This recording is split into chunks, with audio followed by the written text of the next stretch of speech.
Ya estamos de regreso para hablar de este tema de Ecuador, que se los decía el otro día. A mí de verdad me indigna muchísimo la actitud de panistas, de priistas, de comunicadores. No se trata, por supuesto, de envolverse en una bandera, pero caray, esta actitud tan apátrida, tan entreguista, tan malinchista, todo llevado por su anti-López Obradorismo, me parece de verdad reprobable, deleznable, porque el anti-López Obradorismo no es que tengas aversión hacia Andrés Manuel López Obrador, la persona, sino es aversión hacia lo que significa Andrés Manuel López Obrador y lo que representa. Es decir, es una aversión a tu propio país. Es una generación política de comunicadores, de empresarios que venderían a su madre, en pocas palabras, si tuvieran que hacerlo, y que para ellos el país no significa absolutamente nada en ninguna circunstancia con tal de que se imponga su propio punto de vista. Vamos a este capítulo. Ya vio usted el video seguramente. Hoy el presidente de la República reveló varios videos captados al interior de la Embajada de México en Quito. Las grabaciones presentadas muestran el momento en que policías someten a Roberto Canseco, jefe de la embajada, cuando éste intenta impedir el arresto del ex vicepresidente ecuatoriano Jorge Glass.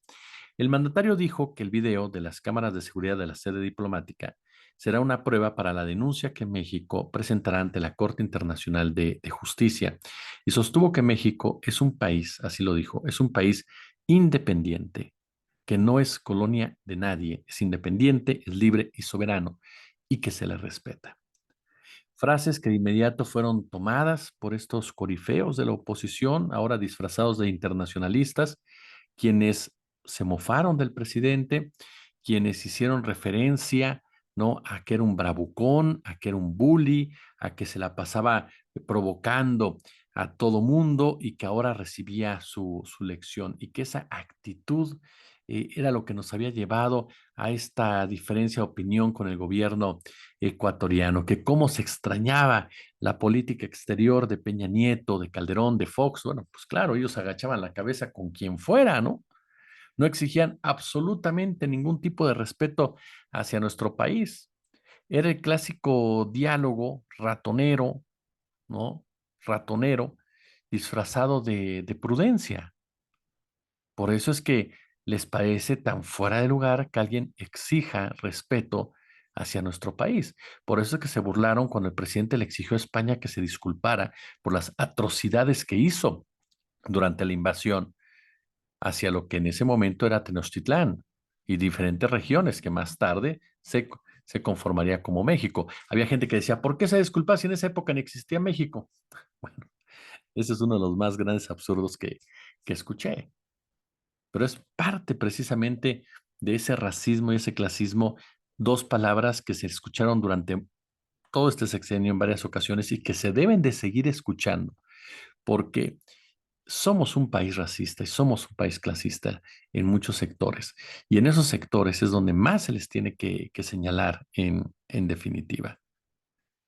En este marco, el presidente López Obrador expresó su rechazo también hacia la actitud de algunos países ante la agresión sufrida por la Embajada Mexicana en Ecuador y calificó como ambigua la postura de Estados Unidos y también, por supuesto, de Canadá. Incluso en un momento más lo platicamos, Rubén Luengas lo señaló prácticamente desde de inmediato, la responsabilidad, el interés, el apoyo de una u otra manera que tuvo Ecuador, el gobierno de Noboa, por parte de Washington. Y ahorita profundizamos sobre el tema, porque hoy, después de que López Obrador sale a dar estas declaraciones, pues ya Estados Unidos condena el uso de la fuerza contra funcionarios de la embajada en México, ¿no? Allá en Quito, y le pide a Ecuador que dialogue, al gobierno de Noboa que dialogue con México. A ver, vamos a recordar un poco, aquí entramos ya al tema de Ecuador. Jorge Glass y Daniel Noboa. Recordemos cómo el gobierno de Lenín Moreno autorizó una especie de autoviolación diplomática al permitir que el grupo de espionaje llamado Scotland Yard irrumpiera en su propia embajada para arrestar ilícitamente a Julian Assange, periodista refugiado político en esa sede ecuatoriana durante 7 años. Una de las voces que se levantó en contra de esta acción fue precisamente la de Jorge Glass. En el caso de Daniel Noboa, empresario ecuatoriano, nacido en Estados Unidos, ha demostrado una profunda ignorancia en los asuntos de política exterior, ¿no? Ha quedado en evidencia su falta de cultura general, de conocimiento sobre los convenios que tiene firmado su país y, caray, ¿no?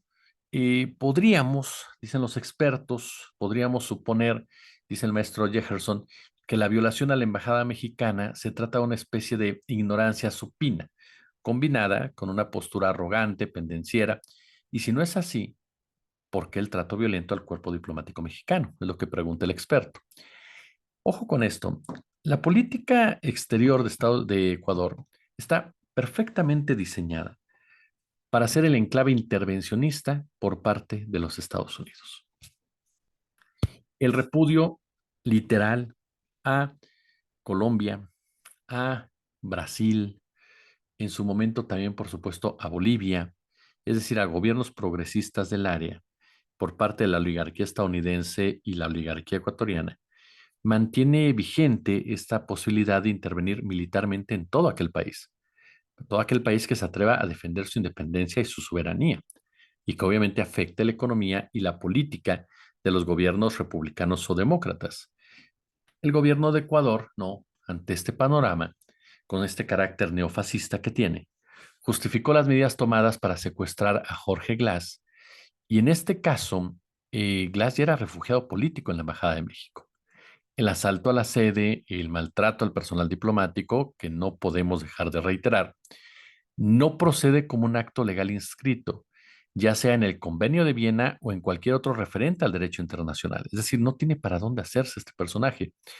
La declaración de las autoridades judiciales ecuatorianas lo que intenta hacer, y lo hemos escuchado por todos lados, incluso a la responsable, que por cierto es mexicana, ¿no? Hay dos mexicanas ahí o con vínculos con nuestro país. Vea usted el tamaño de malinchismo. Bueno, la declaración de las autoridades judiciales ecuatorianas lo que intenta hacer es avalar, ¿no? Avalar este atropello. Así de sencillo. Pero por más que lo quieran disfrazar, la realidad es que el secuestro del exfuncionario es una violación al derecho internacional de asilo político. Punto. Punto. Está perfectamente consumado. Amén, dirían por ahí, ¿no? Y mire, después de aquellas escenas que ahora tuvimos la oportunidad de observar, ¿no? En este asalto a nuestra embajada, me hizo recordar, y ahorita le explico por qué, las escenas donde se observa un grupo de criminales tomar las instalaciones de una televisora, del incremento de la violencia por el narcotráfico en Ecuador. ¿Usted sabe qué fue lo que generó todo esto? De inmediato, alianzas con imposiciones imperialistas, con intereses tanto militares como políticos y empresariales de los Estados Unidos. Es decir, se manipuló la violencia como sucede en todos lados en donde Estados Unidos lleva a cabo su guerra contra el narcotráfico para generar inestabilidad en un país, miedo y poder imponer ahí precisamente sus intereses militares, políticos y empresariales. Laura Richardson, la cabeza del Comando Sur de los Estados Unidos, la generala, no declaró en su momento que Estados Unidos tenía un plan de seguridad de 5 años precisamente para Ecuador, a pesar de que Noboa pues solamente se quedaría 2 años, ¿no? Me parece, 2025. Entonces, es parte precisamente lo que pasa en Ecuador de una agenda política económica de Washington. Bueno, Jorge Glass, además de haber denunciado la corrupción del gobierno, de negar las acusaciones que pesaban sobre su persona, también se posicionaba como un contendiente fuerte, fuerte en materia electoral del lado de la izquierda, del lado del correísmo, por lo que obviamente su actual detención busca incriminarlo, de tal forma que se ha desplazado de la posibilidad de ser presidente de Ecuador. Y no me digan que no ha pasado porque ya lo vimos con Lula da Silva, por ejemplo, ¿no? Es un claro ejemplo de lawfare. Ahora, si bien para algunos, por supuesto, sigue al pie de la letra los dictados de Washington, le da puntos a Noboa, también puede considerársele algo serio si hay una repercusión internacional, ¿no? Que lleva a un rechazo mayoritario. Noboa lo que corre el riesgo es de ser descartado por el imperio estadounidense y que tengan que buscar a otro títere para ese país, aun y cuando Noboa, pues es el perfil perfecto, porque estamos hablando de un tipo nacido en Estados Unidos, formado en Estados Unidos, sin ningún tipo de arraigo por Ecuador, sin ningún tipo de respeto por las costumbres en Ecuador, sin ningún tipo de apego, de apego a lo que significa Ecuador y que responde completamente a lo que Estados Unidos le dicte, ¿no? Estados Unidos que siempre habla de democracia, aún y conocemos perfectamente, pues cómo subvenciona bombas en Medio Oriente, grupos criminales en Sudamérica, oposiciones en países gobernados por la izquierda o el progresismo, ¿no? La región vuelve obviamente a encenderse con este conflicto entre México y Ecuador, bueno, los gobiernos de México y Ecuador, ¿no? Que nada beneficia, por supuesto, a los pueblos de América Latina. Y ojo, Ecuador es hoy a Estados Unidos lo que fue Colombia durante varios gobiernos desde finales del siglo XX, pero en especial uno, el del ultraderechista Álvaro Uribe. A finales de los años 90 se puso en marcha el denominado Plan Colombia durante los mandatos de Andrés Pastrana y Bill Clinton.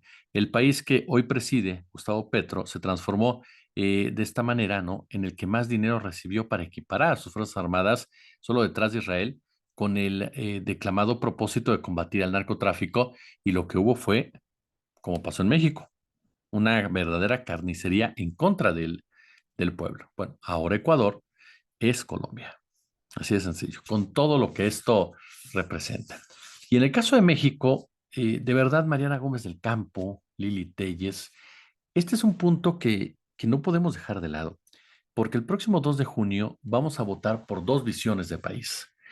Y una de esas visiones es lo que estamos viendo ahorita.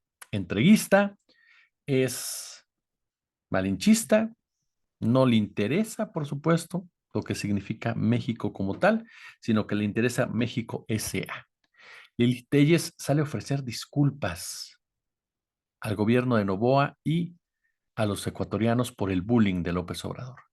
Traslada este tema de Ecuador a la contienda política, lo cual para mí, de verdad se lo digo, es un error garrafal, porque estás pegando al mexicano en el nacionalismo.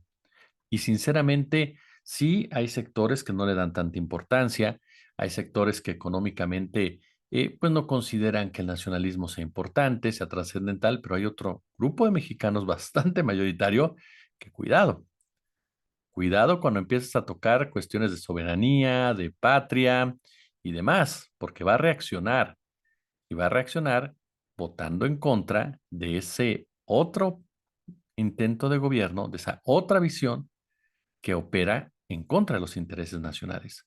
Lili Telles es una apátrida, en toda la extensión de la palabra, es una traidora a la patria, junto con otros más que se atreven a salir a defender a un gobierno extranjero, simple y llanamente porque así conviene a sus intereses, no a los intereses nacionales.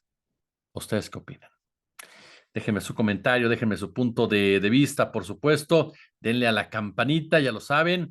Esto nos ayuda muchísimo, muchísimo para que YouTube nos recomiende. Suscríbanse si no lo han hecho todavía. Y ya lo saben, si hay chance, échenos super chat, échenos super gracias. Por lo pronto, yo les agradezco el favor de su atención y ya lo saben, como siempre, un gusto, como siempre, un placer.